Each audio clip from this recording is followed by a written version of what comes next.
अच्छा, आज की लैब के अंदर सबसे पहले हम ALU को परफॉर्म करेंगे। इसके बाद मैं नेक्स्ट इंस्ट्रक्शंस की तरफ आता हूँ कि आपकी अगली चीज़ें किस तरीके से वो परफॉर्म होंगी या एग्जीक्यूट होंगी। ALU आपका प्रोसेसर के अंदर डिफरेंट टास्क परफॉर्म कर रहा होता है। इसके अंदर आपकी मल्टीप्लिकेशन भी होगी, एडिशन भी होगी, सब्ट्रैक्शन भी होगी। लेकिन आज जो टास्क आप परफॉर्म करेंगे इसके अंदर जस्ट आपने एडिशन करनी है, और जो आपने एडिशन करनी है उसकी जो इनपुट्स हैं उसकी बिट्स को मैंने इंक्रीज कर दी है। इससे पहले आप लोग जो इनपुट थी उसकी 1 बिट के साथ डील कर रहे थे, मतलब हमने जो भी इनपुट सप्लाई की थी वो 1 बिट की थी, और जो उसका रिजल्ट आ रहा था वो भी आपका 1 बिट का आ रहा था। लेकिन आज हम 4 बिट या 3 बिट के ऊपर काम करेंगे और देखेंगे कि 4 बिट को या 3 बिट्स को अगर हमने इम्प्लीमेंट करना है तो वो किस तरीके से हमारी हो सकती है। और इस ALU के टास्क के अंदर हमने आज जस्ट एडिशन करनी है, और उसके बाद हमने कुछ स्टेटस फ्लैग्स हैं वो हमने इम्प्लीमेंट करवाने हैं। ये स्टेटस फ्लैग्स क्या करेंगे कि हमें बता रहे होंगे कब हमारे पास कैरी आया है, कब हमारे पास ऑड पैरिटी आई है या इवन पैरिटी आई है, कब हमारे पास इवन साइन आ रहा है या ऑड साइन आ रहा है, और कब हमारे पास टोटल जो सम है वो 0 हो गया है, या फिर ये है कि कब हमारे पास ओवरफ्लो आएगा। तो ये जो इंडिकेशंस हैं, आपने दो नंबर्स की एडिशन की, x और y की, x और y की एडिशन के बाद अब आपके स्टेटस फ्लैग्स में ये देखना है कि आपकी एडिशन का जो रिजल्ट आ रहा है वो अब आपका इवन रिजल्ट है या आपका ऑड रिजल्ट है, उसको वो देखेगा। फिर वो ये देखेगा कि उसकी जो पैरिटी है वो इवन है या ऑड है। इसी तरीके से उसने ये देखना है कि जो आपके पास रिजल्ट आ रहा है वो सारा का सारा 0 आ रहा है या उसके अंदर कोई और डिजिट भी मौजूद है।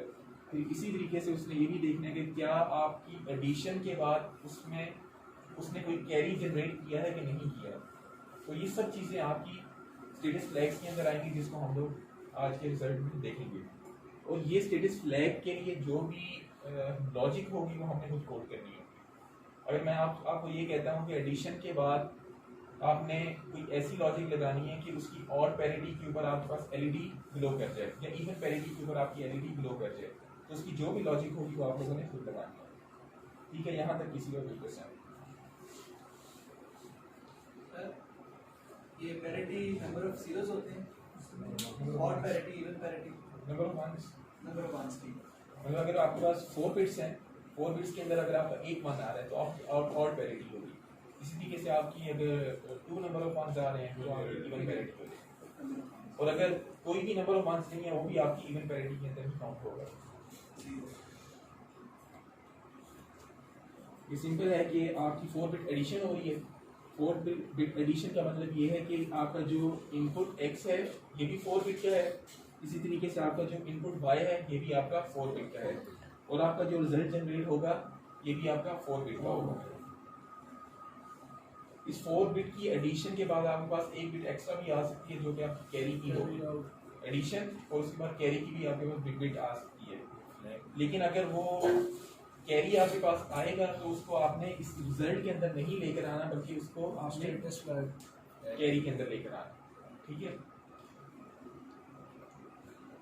और सॉफ्टवेयर के अंदर आप लोगों ने इसको लिखते हुए जो आप अपनी इनपुट्स या आउटपुट्स को डिफाइन करना होगा, वो सबसे पहले हम विंडोज़ के अंदर डिफाइन करते थे कि हमारे पास A इनपुट है, और उसके बाद मैंने आप लोगों ने आगे देखा होगा कि लिखा हुआ था MSB और LSB। अभी ये जो आपकी 4 बिट्स हैं, अगर आपने इसको सॉफ्टवेयर के अंदर उस ऑप्शन में जाकर डिफाइन करना है तो आपने उस विंडो के अंदर डिफाइन करना होगा। MSB के अंदर आप 3 लिख देंगे और LSB के अंदर आप 0 लिख देंगे, तो आपकी जो आपने x इनपुट डिफाइन की होगी वो आपकी 4 बिट की डिफाइन होगी, और इसको आप कोड के अंदर जाकर भी डिफाइन कर सकते हैं।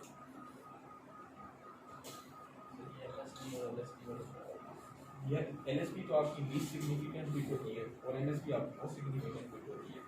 आप इन दोनों को अगर अपने सॉफ्टवेयर के अंदर असाइन कर देते हो, LSB को 0 असाइन कर देते हो और MSB को आप 3 असाइन कर देते हो, तो इसका मतलब ये है कि 0 से लेकर 3 तक कितने इंडेक्सेस आते हैं? 4, तो आपकी 4 बिट्स आपने MSB को एक इंडेक्स देना, बताना है कि इसका हायर इंडेक्स ये है, और लीस्ट इंडेक्स भी बताना है वो 0 है। आप उसको सिर्फ ये बता रहे हैं कितने इंडेक्सेस मेरे पास पड़े हुए हैं, 0 1 2 3 4। और LSB इस वजह से बताना लाजमी है कि हो सकता है कि आपने उनको असाइन वैल्यूज ऐसे की हों कि 3 से लेकर 1 तक, तो इसके अंदर आपकी 3 बिट्स आ रही हैं। लेकिन अगर आप 0 से लेकर 3 तक डिफाइन करते हैं तो आपकी 4 बिट्स आ रही हैं। तो आपने कौन से इंडेक्स को डिफाइन करना है उस इनपुट के लिए, ये आपकी अपनी मर्जी है।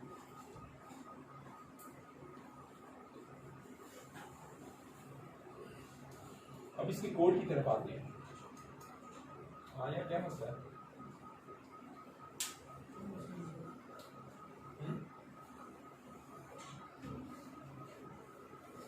सबसे पहले मॉड्यूल वर्ड, उसके बाद मॉड्यूल का नेम आ जाएगा, उसके बाद आपने ब्रैकेट्स के अंदर इसकी इनपुट्स और आउटपुट्स को डिफाइन करना है। एक्स और वाई आपकी 2 इनपुट्स हैं, जेड आपकी आउटपुट है। इसके अलावा कौन कौन सी आउटपुट्स होंगी? ये जितने भी फ्लैग्स हैं ये आपके पास जस्ट एक इंडिकेशन है। इंडिकेशन आप एलईडी के ऊपर देख सकते हैं, तो एलईडी आपकी एज अ आउटपुट ट्रीट होगी। इसके बाद आपने ब्रैकेट के अंदर अपनी इनपुट्स और आउटपुट्स को डिफाइन करने के बाद अपने कोड को ये बताना है कि जो वेरिएबल आपने ऊपर असाइन किए हैं इसमें कौन सी इनपुट्स हैं और कौन सी आपकी आउटपुट्स हैं, और जो भी इनपुट्स आपकी मौजूद हैं उनकी कितनी बिट्स हैं और कितनी आउटपुट की बिट्स हैं। ये सब चीज़ें आपने उससे नीचे वाली लाइंस के अंदर ये चीज़ें डिफाइन करनी होंगी। अब हमने सबसे पहले इनपुट को डिफाइन करना है। तो इनपुट को क्या डिफाइन करते हुए हमारे पास इनपुट के कौन से 2 वेरिएबल्स हैं? एक्स और वाई। एक्स और वाई को हमने इस तरीके से डिफाइन करेंगे, तो इनपुट लिखा और उसके बाद हमने स्क्वायर ब्रैकेट यूज करनी है और उसके बाद इसकी बिट्स को डिफाइन कर दिया 3 कॉलन और उसके बाद 0 आ जाएगा। इसके बाद आपने ब्रैकेट को क्लोज करते हैं। इसके बाद जो इसके 2 वेरिएबल्स हैं एक्स और वाई ये आ जाएंगे, उसके बाद सेमीकोलन आ जाएगा। इस तरीके से आप इसकी इनपुट्स की बिट्स को डिफाइन करेंगे या इनपुट को डिफाइन करेंगे बिट्स के साथ। समझ आ गई इस लाइन की? इसी तरीके से आपने आउटपुट को डिफाइन करना है। आउटपुट को डिफाइन करने के लिए भी अगर आपकी इनपुट्स ये भी आपकी 4 बिट की है, आपकी सेकंड इनपुट भी आपकी 4 बिट की है और आपकी आउटपुट भी 4 बिट की होगी, तो एक आउटपुट को आपने डिफाइन कर दिया कि आपकी 4 बिट की आउटपुट है। समझ गए इस चीज को?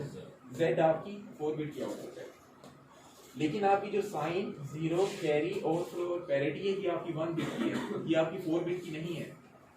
तो क्योंकि ये 4 बिट की नहीं है इस वजह से हम इसको इस लाइन में डिफाइन नहीं कर सकते, क्योंकि अगर हम यहाँ पर डिफाइन करेंगे तो हमारे पास ये वाली भी 4 बिट्स की बन जाएंगी। इस वजह से हमने इसको अलग से आउटपुट वर्ड लिखा। इसके बाद हमने साइन, 0, कैरी, ओवरफ्लो और पैरिटी यहाँ पर डिफाइन कर दिया। यहाँ तक किसी का कोई इशू? सर जो आउटपुट भी हमने 4 बिट की ली है, ये सिर्फ एडिशन के केस में है कि हर केस में सेटिस्फाई करेगा? अगर मल्टीप्लिकेशन भी करें तो नंबर्स की, यार मल्टीप्लिकेशन के बाद आपका जो रिजल्ट है आप एक दफ़ा उसको रफ चेक कर लो ना, ट्राई रन करके चेक कर लो कि आपका रिजल्ट कितने बिट में आएगा, तो इससे तुम्हें पता चल जाएगा। लेकिन रिजल्ट अभी कभी भी आपका 4 बिट के अंदर नहीं आएगा। अगर आप 4 बिट की मल्टीप्लिकेशन कर रहे हो वो आपका 7 या 8 बिट के अंदर चला जाएगा। ठीक है, तो इस वजह से ये है कि इधर ट्राई रन करके खुद चेक कर लो कि कितनी बिट्स के अंदर इसका रिजल्ट आएगा, तो उससे तुम्हें अंदाजा हो जाएगा कितनी बिट्स यहाँ पर रखनी है। सर साइन यहाँ पे एडिशन हो रही है कि अनसाइन? यहाँ पर अभी आपकी ना साइंड है ना अनसाइंड है, डेसिमल वैल्यूज। ये सिंपल अभी आपकी एडिशन हो रही है। इसी वजह से अभी आपका और कई केसेस ऐसे आएंगे कि आपका ओवरफ्लो भी आ रहा होगा और आपका कैरी भी आ रहा होगा। कैरी कब आता है? अनसाइंड के केस में आता है, जब आप 2 अनसाइंड को ऐड करते हैं, या मतलब 2 अनसाइंड नंबर हैं आपके, आपने उनको ऐड किया तो आपके पास कैरी आ सकता है। लेकिन अगर आपके पास साइंड नंबर्स हैं तो साइंड नंबर्स के अंदर आपके पास कैरी नहीं आएगा, आपके पास ओवरफ्लो आएगा। उस ओवरफ्लो के अंदर आने की क्या कंडीशंस हैं? कैरी इन और carry out. Sign second last overflow आपका तब आता है कि अब अगर आपने 2 पॉजिटिव नंबर को ऐड किया और आपका जो रिजल्ट आ रहा है वो आपका नेगेटिव आएगा। ओवरफ्लो का ये मतलब होता है। और 2 आपने पॉजिटिव को ऐड किया, आपका रिजल्ट नेगेटिव की तरफ आ गया। नेगेटिव मतलब कॉम्प्लीमेंट की तरफ आ गया। 0 0 आपका रिजल्ट जो नीचे आ रहा है वो 1 की तरफ आ गया। समझ रहे हैं इस चीज को? ओवरफ्लो के अंदर ये कंडीशन होती है। स्टेटमेंट की तरफ आते हैं तो फिर यहाँ बताता हूँ ये एक्सप्लेन करता हूँ। हमने सबसे पहले इसकी एडिशन करनी है, और एडिशन तो अगर एक लाइन के अंदर लिखना हो तो मैंने ये स्टेटमेंट लिखी है। इसके अंदर हमने 4 बिट x को ऐड किया, 4 बिट हमने y को ऐड किया, दोनों को ऐड किया और इसके रिजल्ट को हमने असाइन कर रहे हैं किसको, कैरी और z को। अगर आपने दो रिजल्ट्स को, ये आपका फुल एडर बनाने के लिए ये वाली लाइन भी आपकी यूज हो सकती है, और सिंपल एडिशन के लिए भी आपकी ये लाइन यूज हो सकती है जहां पर आपने कैरी भी लेना हो। तो इसके लिए क्या करेंगे आप, कंकैटिनेशन वाली ब्रैकेट या ऑपरेटर हम कह लेंगे वो यूज करेंगे। ये करली ब्रैकेट्स आपकी होंगी, इसके अंदर आपने कैरी लिखा और आपने z रिजल्ट लिखा, जहां पर अब आपका एडिशन सेव होनी है। आपका x और y दोनों ऐड होंगे, या ये डिस्टर्बेंस हो रही है, x और y आपके ऐड होंगे, इसकी एडिशन का रिजल्ट आपका z के अंदर आएगा। और अगर इसका कोई कैरी आ रहा है जो कि 4 बिट के अलावा है, मतलब 5th बिट एक्स्ट्रा आ रही है आपके पास, तो वो आपका कैरी के अंदर आ जाएगा।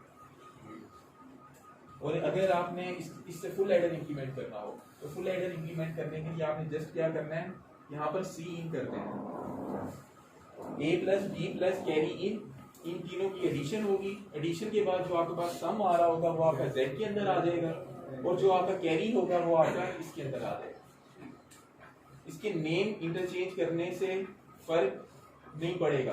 ये नहीं है कि अगर आप कैरी वर्ड यहाँ पर लिख देते हैं तो आप कहेंगे कि कैरी यहाँ पर आना शुरू हो जाएगा, ऐसा नहीं होगा। फिर कैरी के अंदर सम आना शुरू हो जाएगा अगर आप कैरी वर्ड यहाँ पर लिख देते हैं।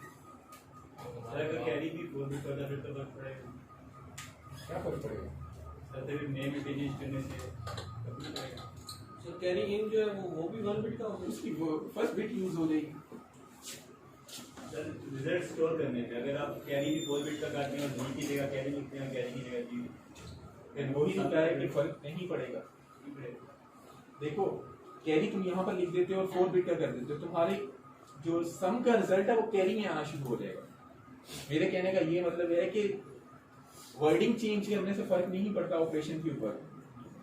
ये नहीं है कि तुम ये कहो कि कैरी वर्ड यहाँ पर लिखा हुआ है और इसको मैं यहाँ पर कर देता हूँ तो यहाँ पर कैरी आना शुरू हो जाएगा, सम नहीं आएगा, सम यहाँ पर आना शुरू हो जाएगा। समझ गए इस चीज से? सो कैरी इन भी 4 बिट का होगा। अगर आपका 4 बिट का एडर है तो 4 बिट का होगा, अगर 1 बिट का है तो ये 1 बिट का है। लेकिन यहाँ पर भी आप नहीं कर रहे कैरी को ऐड। इस लाइन की समझ आ गई आपको? क्या साइन किया आपने कैरी को और z को, क्या आपने x प्लस वाई करेंगे और इसका रिजल्ट आपका z के अंदर आएगा, और जो भी उसका एक्स्ट्रा कैरी होगा वो आपका कैरी के अंदर आ जाएगा। तो आपका एक स्टेटस फ्लैग यहाँ से आ गया। अब हमने साइन का देखना है। हमें ऑड या इवन नंबर का कैसे पता चलता है? अगर 1 हो तो कौन सा नंबर होता है? MSB नेगेटिव होगा, और अगर 0 हो तो तो अगर हम MSB को जस्ट उठा लें और MSB को उठाकर हम असाइन कर दें सिर्फ साइन को, तो इसका जो भी रिजल्ट आएगा, फॉर एग्जांपल यहाँ पर 1 आ जाता है तो 1 आएगा तो आपका साइन हाई हो जाएगा, और अगर आपका 0 आता है तो साइन लो पर रहेगा। तो आपकी जो LED आपने साइन के लिए असाइन की हुई है, 1 आने के ऊपर वो आपकी ग्लो करेगी और 0 आने के ऊपर आपकी ऑफ रहेगी। तो आपका साइन भी कवर हो गया इन दो लाइंस के अंदर किसी को इशू।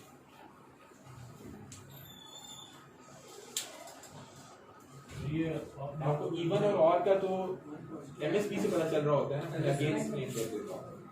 MSB अगर 1 होगा तो आपका ऑड नंबर है, और अगर आपका 0 होगा तो आपका इवन नंबर है। तो MSB को जस्ट यहाँ पर लिख दिया,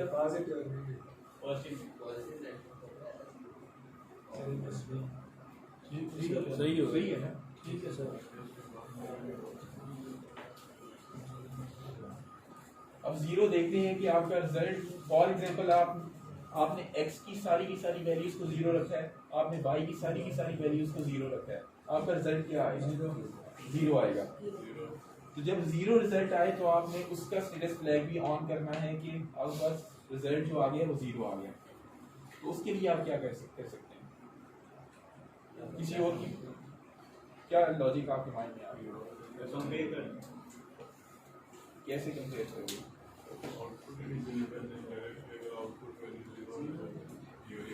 किसी वेरिएबल में 0 लेके उससे कंपेयर करो।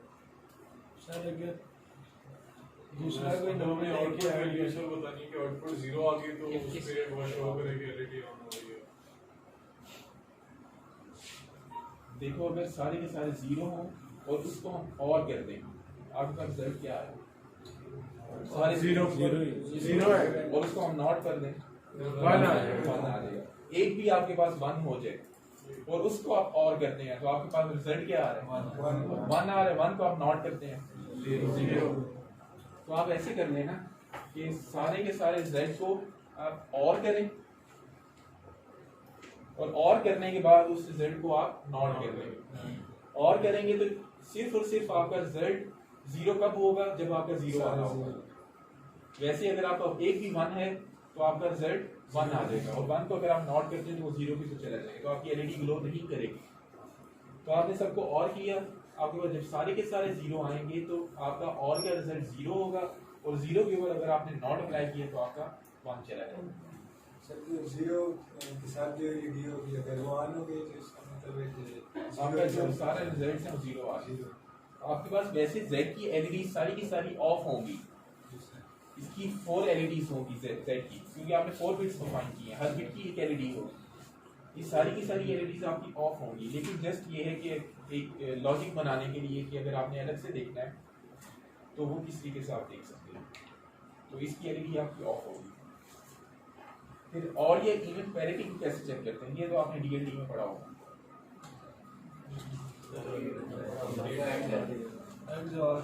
सबको ऐड करवा दो।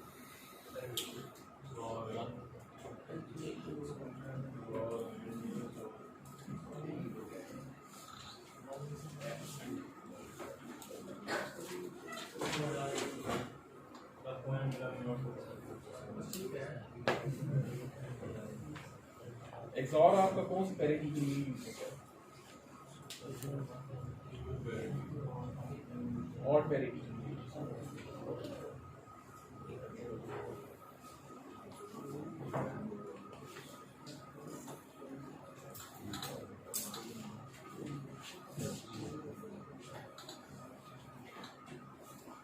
ये एक्सऑर का टेबल होता है।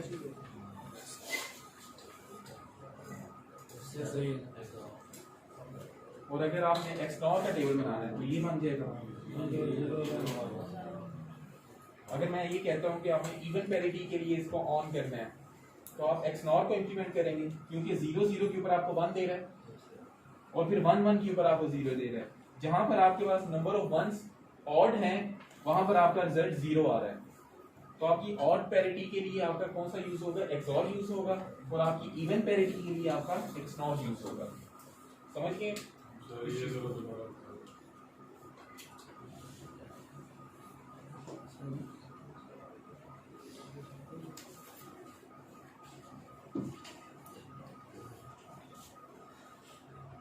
या कोई चीज समझ ना आ रही हो बोल दिया करो। एक्सऑर का टेबल पता है तुम्हें? 0 0 के ऊपर 0 मिलेगा आपको, 1 0 के ऊपर 1, 1 0 के ऊपर अगेन 1 और 1 1 के ऊपर आपको 0। 0 0 के अंदर आपके पास नंबर ऑफ वंस कितने हैं? 0। ये इवन के अंदर आएंगे या ऑड के अंदर आएंगे? इवन के अंदर। इवन के ऊपर आपका रिजल्ट क्या आ रहा है? 0। 1 0 के अंदर नंबर ऑफ वंस कितने हैं? 1 है और 1 इवन है ऑड है? ऑड के अंदर आपका रिजल्ट क्या आ रहा है? 1। इसी तरह 1 0 के अंदर आपका रिजल्ट 1 आ रहा है। 1 1 के अंदर आपके नंबर ऑफ वंस इवन है, आपका रिजल्ट 0 आ रहा है।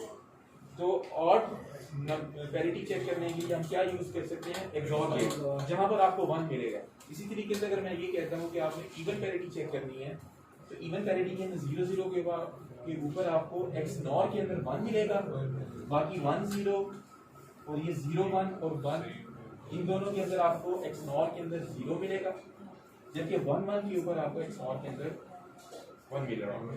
इसका मतलब ये है तो आपका एक्सऑर गेट आपकी ऑड पैरिटी के लिए यूज हो रहा है और आपका जो एक्सनॉर गेट है वो आपकी इवन पैरिटी के लिए यूज हो रहा है।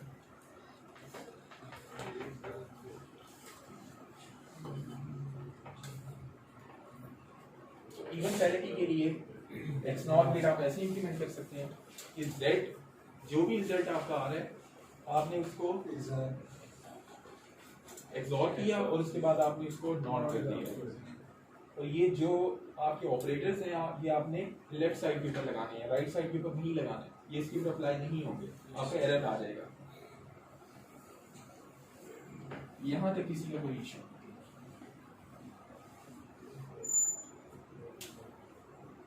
ये साइन एग्जॉर किया उसको नॉट करके इसमें तो हमारे पास सिर्फ जो इवन होगी इसकी इवन होगा तो मान जाएगी, अगर ऑड होगा तो एलईडी होगी जैसे कि एग्जॉर करके उसको नॉट करके इट मींस कि अगर हमारी पैरिटी बिट अगर जीरो तो तभी ये ऑन होगी नहीं तो ऑफ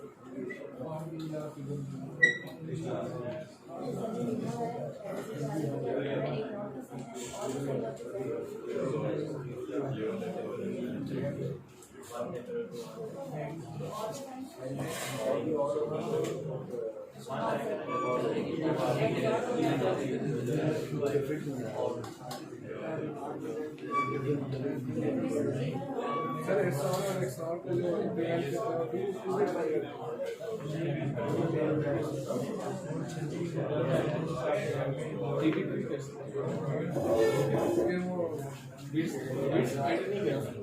कोई भी गेट जितनी मर्जी बिट से चाहो अगर फिजिकली इंप्लीमेंट करना होगा तो तुम्हें और गेट्स लगाने पड़ जाएंगे। हाँ तुम्हें 2 गेट्स लगाने पड़ जाएंगे, 2 का रिजल्ट पहले लेकर आओगे, मतलब ए और बी को तुमने एंड किया उसका रिजल्ट तुम्हारे पास आना शुरू हो गया और उसके रिजल्ट के साथ इनपुट को एंड कर दिया तुम्हारे पास टोटल रिजल्ट आना।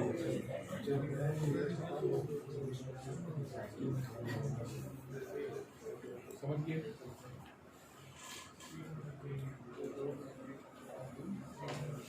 ये को बी को एंड किया तुमने, इसका रिजल्ट एक्स जनरेट हो रहा है, एक इनपुट सी है, 3 इनपुट्स तुमने यूज कर यहाँ से भी 0 जनरेट होता है, यहाँ पर 0 तो आउटपुट तो 0 आएगी, यहाँ पर 1 आ जाता है, यहाँ पर 0 अप्लाई करते हैं तब भी आपको आउटपुट तो 0 ही मिलेगा। ओके ऐड हो जाए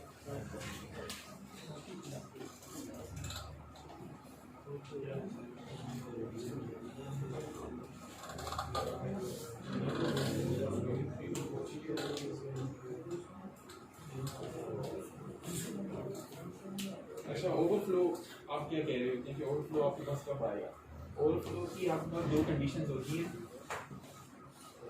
लास्ट बिट के ऊपर आपके पास 1 1 आ रहा मतलब कि यहाँ पर आपका 1 आया साइन के अंदर, लास्ट बिट के अंदर आपको 0 मिल गया। यहाँ पर आपका 1 1 था एमएसपी के ऊपर, एक्स की एमएसपी के ऊपर भी आपका 1 था, वाई की एमएसपी के ऊपर भी आपका 1 था और जेड की एमएसपी के ऊपर आपका 0 आ गया, ये आपका ओवरफ्लो हो गया। या फिर आपका 0 0 हो और यहाँ पर आपका 1 आए, ये आपकी ओवरफ्लो की कंडीशन हो, इसको हम और ये साइन के केस में हो रहा होता है जब आपको ये कह रहा हो कि ये साइन नंबर है। यहाँ पर मैंने आपको कहा ही नहीं है कि आपका साइन नंबर है या अनसाइन नंबर है, आपकी 2 नंबर्स हैं, इसी वजह से आपका ओवरफ्लो भी आ रहा होगा, आपका कैरी भी आ रहा होगा, दोनों एक साथ भी के रिजल्ट्स के अंदर जनरेट हो गए होंगे। 0 0 को 1 किसका है? 1 ये कॉम्बिनेशंस अप्लाई करोगे ना, मैं तुम्हें दिखा दूंगा अभी कुछ देर में करेंगे इसको। तो इसको लिखने का मेथड क्या होगा? 0 और 0 उसका रिजल्ट क्या आएगा? अगर 0 0 हो तो 1,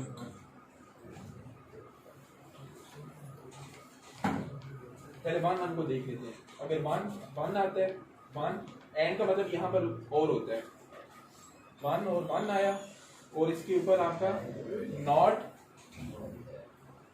Z3 मतलब ये है कि आपका 0 आ रहा है। इसी तरीके से आपका या और हो रहा है, और के अंदर आपने अब इसको नॉट कर दिया है। यहाँ पर अगर आपका 1 1 था तो अब आपका यहाँ पर 0 0 हो जाएगा। तो 0 0 के ऊपर आपका Z3 आ रहा है, ये नॉट नहीं हो रहा। समझ गए इस चीज को कि अगर यहाँ पर आपके 0 और 0 आ रहे हैं तो आपका 1 यहाँ पर आ रहा है क्योंकि यहाँ पर नॉट अप्लाई हो रहा है। इस तरीके से आपका अगर यहाँ पर 1 और 1 आ रहा है तो यहाँ पर आपका 0 आएगा। और इन दोनों को और किया हुआ है कि ये दोनों कंडीशंस आपकी एक साथ अप्लाई होगी, एक भी अप्लाई होगी तो आपका 1 होगा। और का मतलब यही है ना कि एक भी अगर आपकी 1 होगी है तो आपकी 1 हो जाएगी। और एंड करने का मतलब ये है कि ये तीनों कंडीशंस अप्लाई होना लाजमी है। ये नहीं है कि एक भी कंडीशन अप्लाई होगी तो आपका 1 हो जाए, ये तीनों कंडीशंस अप्लाई होना लाजमी है, तब जाकर आपका 1 होगा। और 1 हो गया तो एक भी 1 हो गया तो आपका और का ऑपरेटर लग रहा है और आपका और का ऑपरेटर आपकी जो ओवरफ्लो है इसको हाई कर देगा। समझ गए इस चीज को? कोई क्वेश्चन यहाँ पर देख लें इनके पास।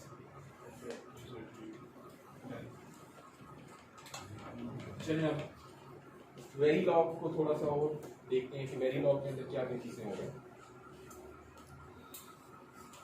प्रोसीजरल असाइनमेंट्स हमारे पास दो तरह की होती हैं, एक हमारे पास इनिशियल ब्लॉक होगा, एक आपके पास ऑलवेज ब्लॉक होगा।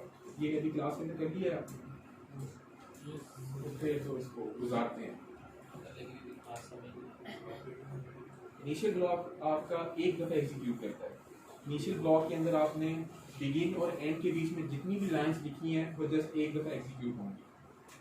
ऑलवेज ब्लॉक का ये है कि ये आपका मतलब ये कंटिन्यूस होता है, ये आपका हर टाइम के ऊपर ऑपरेट एक तरह से कर रहा होगा। जब भी आपका इवेंट आएगा जो कि ऑलवेज ब्लॉक की ब्रैकेट्स के अंदर आप लोगों ने डिफाइन किया होगा, आपका ये वाला ब्लॉक रन करेगा। समझ गए इस चीज को?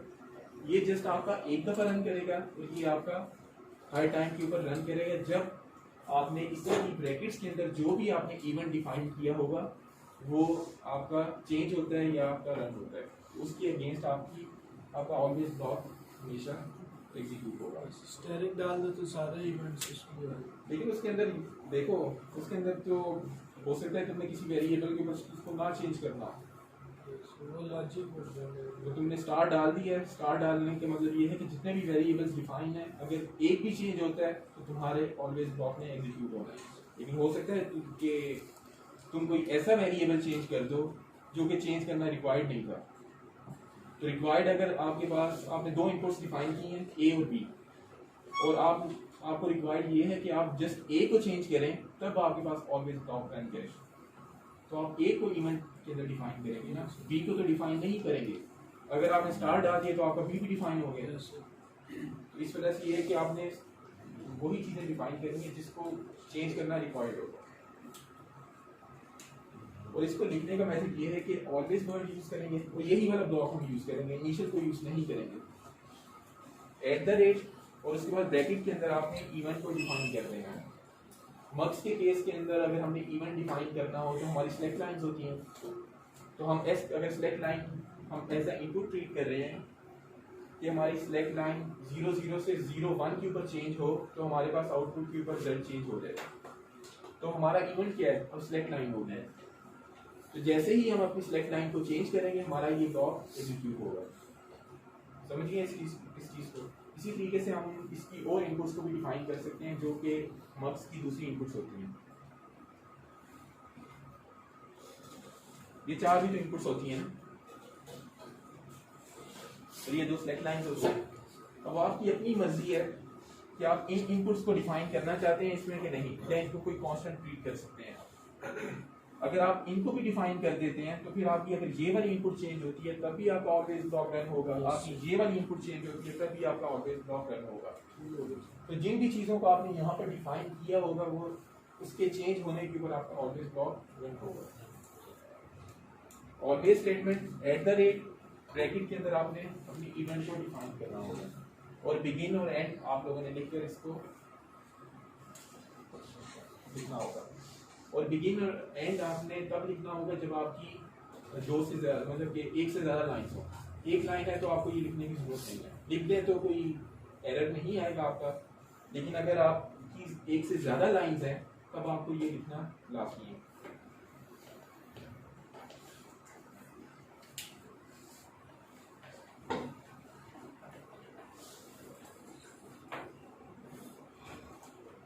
इसके बाद केस स्टेटमेंट, ये भी आपकी सबसे ज़्यादा यूज़ होगी। SSD वगैरह के अंदर, इन सब के अंदर आपकी ये स्टेटमेंट यूज़ हो रही होगी। तो केस वर्ड आपने लिखना है, ब्रैकेट के अंदर आपने एक्सप्रेशन लिखनी है, जो भी एक्सप्रेशन आपकी यूज़ हो रही होगी। इसके बाद आपकी एक्सप्रेशन 1 कॉलन, और ये वाला एक्सप्रेशन ट्रू होने के ऊपर आपकी कौन सी लाइन एग्जीक्यूट हुई है, कौन सी स्टेटमेंट आपकी ट्रू होनी है, वो स्टेटमेंट आपकी यहाँ पर होगी। समझ गए इस चीज़ को? जैसे अगर आपने यहाँ पर इनपुट डिफाइन किया हुआ, यहाँ पर आपकी इनपुट 1 है, जैसे ही आप इनपुट 1 को चेंज करेंगे तो इनपुट 1 के अगेंस्ट जो भी आपकी स्टेटमेंट होगी वो आपकी एग्जीक्यूट हो जाएगी। इसी तरीके से यहाँ पर अगर आपकी इनपुट 3 है तो इनपुट 3 को जैसे ही आप चेंज करेंगे तो इसकी जो आगे स्टेटमेंट होगी वो आपकी ट्रू हो जाएगी, और डिफॉल्ट स्टेटमेंट जो भी आपकी होगी वो सर वेरिएबल पे जंप स्टेटमेंट और लेबल्स होते हैं नहीं, वो यार वो हमारे प्रोसेसर वाला जंप और वो लेबल वो स्टेटमेंट यूज करना है।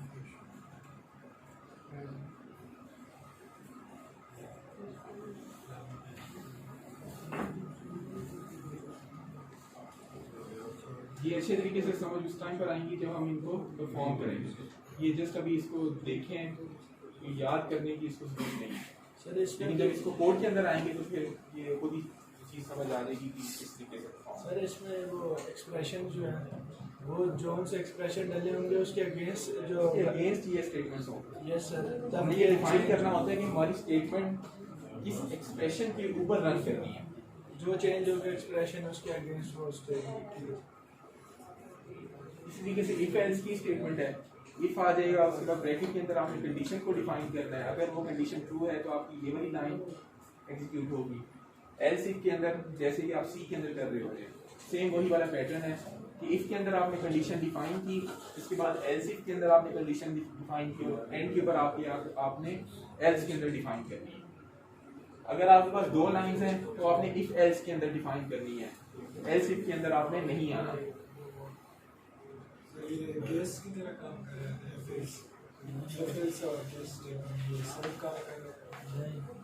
नहीं यार, सेम टू काम। जैसे भी वाइल स्टेटमेंट है ये डिफरेंट होगी। फॉर लूप है आपका, फॉर लूप के अंदर आपके ब्रैकेट के अंदर 3 एक्सप्रेशंस आ रहे हैं, और इसकी एग्जांपल आपके पास ये है कि ए से अगर आपका 0 है इनिशियल, इसकी स्टेट 0 है, 255 से लेस के ऊपर अगर आपने काउंटर चलाना है 0 से लेकर, तो लूप आपका इसके अंदर रन कर रहा होगा। इसमें तो हम a=a+1 कर रहे हैं, ये मल्टीपल गैप्स के थ्रू भी नहीं कर सकते हैं काउंटर अपना, यानी a+3 हो गया जिस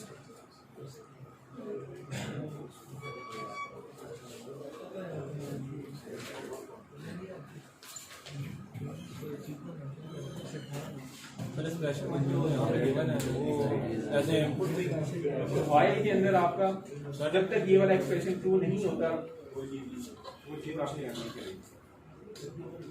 ये सारा का सारा कॉन्सेप्ट आपका, यार आपका नाम क्या है, इसका रोल नंबर नोट करो।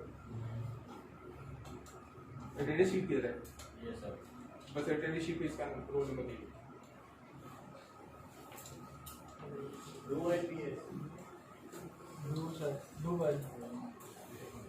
यानी पढ़ा नहीं है, हो सकता हो, मैंने यूज भी नहीं किया तो हो सकता हो, लेकिन ये है कि मैं कुछ कह नहीं सकता, चेक करके बता दूँ।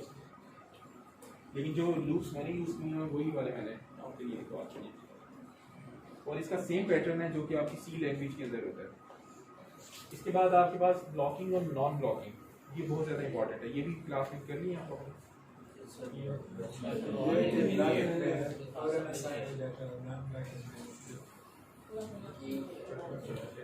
ब्लॉकिंग के अंदर जिस ऑर्डर के अंदर आपने स्टेटमेंट्स को डिफाइन किया होगा उसी ऑर्डर के अंदर आपकी स्टेटमेंट्स जो हैं वो एग्जीक्यूट होंगी। अगर आपने A B C 3 statements define की हुई हैं तो तीनों लाइन बाय लाइन एग्जीक्यूट होगी। पहले ये होगी, फिर ये होगी, फिर आपकी ये वाली होगी। और इसको ब्लॉकिंग इस तरह से कह रहे होते हैं कि आपकी ये वाली लाइन उस टाइम तक एग्जीक्यूट नहीं होगी जब तक आपकी फर्स्ट लाइन एग्जीक्यूट नहीं होती। तो आपकी ये वाली लाइन ब्लॉक हो रही है किसकी वजह से? फर्स्ट लाइन की वजह से। इसी तरीके से आपकी थर्ड लाइन पहली दो लाइंस की वजह से ब्लॉक हो रही है, उसका रिजल्ट उस टाइम तक जनरेट नहीं होगा जब तक पहली दो अपनी रिजल्ट्स को जनरेट नहीं कर देती। इस वजह से इसको आप ब्लॉकिंग स्टेटमेंट कह रहे हो, और ये कॉम्पिटेशनल लॉजिक के अंदर ज़्यादातर आपकी यूज होती है, जो अभी तक हम कर रहे हैं उसके अंदर आपने ये वाला साइन यूज नहीं किया, आप ये यूज कर रहे हैं, इक्वल साइन यूज कर रहे हैं। इसमें सीक्वेंस में चलेंगे स्टेटमेंट्स।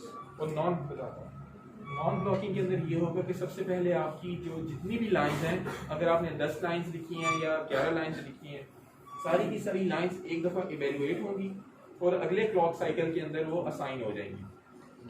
जैसे ये है, इसके अंदर ये 3 लाइंस हैं, तीनों लाइंस की जो राइट हैंड साइड है ये सबसे पहले क्लॉक साइकिल के ऊपर आपकी इवेलुएट हो जाएगी और अगले क्लॉक साइकिल के ऊपर आपका रिजल्ट ए बी और सी को असाइन हो जाएगा। उसके अंदर ऐसे नहीं था, उसमें लाइन बाय लाइन आपकी एग्जीक्यूशन हो रही है, और ये ऑलवेज ब्लॉक के अंदर होगा सारा। अब एक एग्जांपल ब्लॉकिंग और नॉन ब्लॉकिंग दोनों के ऊपर अप्लाई करते हैं और देखते हैं हमारे रिजल्ट कैसे वेरी करते हैं। प्री डिफाइंड हमारे पास ए, बी और सी की वैल्यूज हैं। ए की वैल्यू हमारे पास 10 है, बी की 20 है और सी की हमारे पास 15 है। ब्लॉकिंग के अंदर क्या होगा, सीक्वेंस के एक अमीर की ब्लॉक हो गई, ए के क्या रिजल्ट आ रहा होगा, बी प्लस सी तो 35, क्योंकि बी 20 प्लस सी ये आ जाएगा। अब ए के पास रिजल्ट क्या आ चुका है, 35। पहले ए का रिजल्ट क्या था, 10। अब बी के अंदर क्या आएगा, 35 प्लस 5 होगा, तो आपके पास 40 आ रहा होगा। बी के पास जो रिजल्ट आ रहा है वो 40 आ रहा है। सी के पास क्या आएगा, 35 माइनस 40। अब ये जो बी के अंदर वेरिएबल है ये 20 यूज नहीं होगा, बल्कि वो वाला वेरिएबल यूज होगा, वो वाली वैल्यू यूज होगी जो कि असाइन हो चुकी है। असाइन अब कौन सी वैल्यू हुई है, वो 40 हुई है, तो 35 माइनस 40 हुई, सी को -5 कर दें। और अगर यही नॉन ब्लॉकिंग से हो तो नॉन ब्लॉकिंग से क्या होगा, बी प्लस सी 35, 10 प्लस 5 15 और 10 माइनस 10 आ जाएगा। नॉन ब्लॉकिंग के अंदर आपकी वही वाली वैल्यूज यूज हुई है जो कि पहले से प्री डिफाइंड थी। पहले ये वाली वैल्यूज इवैल्यूएट हो जाएंगी और अगले क्लॉक साइकिल के अंदर आपकी ए बी सी को ये वैल्यूज असाइन हो जाएंगी। और इसके बाद अगर आपने कोई और ऑलवेज ब्लॉक यूज किया हो तो उसके अकॉर्डिंगली वो आपके रिजल्ट्स डिफरेंट हो। ये एक ऑलवेज ब्लॉक की बात हो रही है, एक ब्लॉक के अंदर अगर आपने ये चीजें डिफाइन की, इस पूरे लेक्चर के अंदर किसी का कोई सवाल यार, आज मेरा गला बड़ा सा खराब है इस वजह से सॉरी यार, वो थोड़ा सा आवाज अगर पीछे कम आई हो यार। सर आप जिस प्रकार से वेरिलॉग हम यूज ही तब करते हैं क्योंकि उसमें पैरेलल सीक्वेंशियल वो होते हैं, पैरेलल होते हैं। पैरेलल हो नहीं रही नॉन ब्लॉकिंग में सर नॉन ब्लॉकिंग हो रही है, ब्लॉकिंग हम भी यूज कर रहे हैं, उसमें फिर टाइम का होता है। हाँ ये है, लेकिन देखो हमारे पास टाइम बेशक ज़्यादा लग रहा है इसके अंदर, लेकिन मल्टीपल लाइन हमारी ऐसी भी हैं जो कि ब्लॉक से बाहर होंगी, वो तो तुम्हारी पैरेलल में आ रही है, हमारा फिर भी टाइम उससे कम ही लग रहा है। यानी ये रिक्वायरमेंट के थ्रू और तुम्हारे देखो ये कॉम्बिनेशनल सर्किट के लिए, कॉम्बिनेशनल सर्किट कोई बहुत बड़े सर्किट से आप बहुत बड़ी लॉजिक वगैरह यूज़ नहीं करोगे। सीक्वेंशियल के अंदर जो कि मेजर लॉजिक्स है इसके अंदर आकर आपने नॉन ब्लॉकिंग यूज़ करते हैं, तो ये तो आपकी जस्ट 2 क्लॉक साइकिल लगेगी। सर ब्लॉकिंग और नॉन ब्लॉकिंग को इनिशियलाइज करेंगे, डिफाइन करेंगे, इक्वल का डेफिनेशन इक्वल का साइन तो आपने बता दिया। सिंपल ये सिंपल ऑपरेटर आपको चेंज करना सर ब्लॉकिंग और नॉन ब्लॉकिंग का इसमें काम क्या एंड रिजल्ट के लिए फर्क दोनों के एंड रिजल्ट डिफरेंट होंगे, एक जैसे भी हो सकते हैं।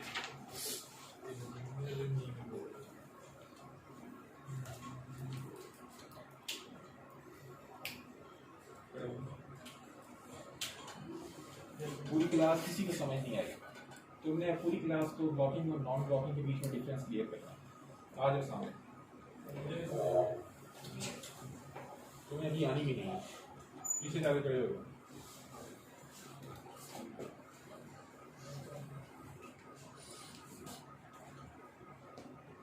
तुम आ जाओ यार, पीछे सबसे पीछे।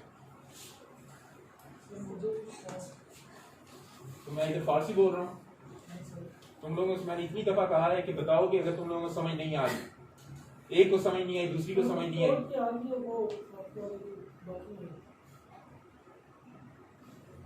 सीनियर बल्कि इसी क्लास के तुम बताओ।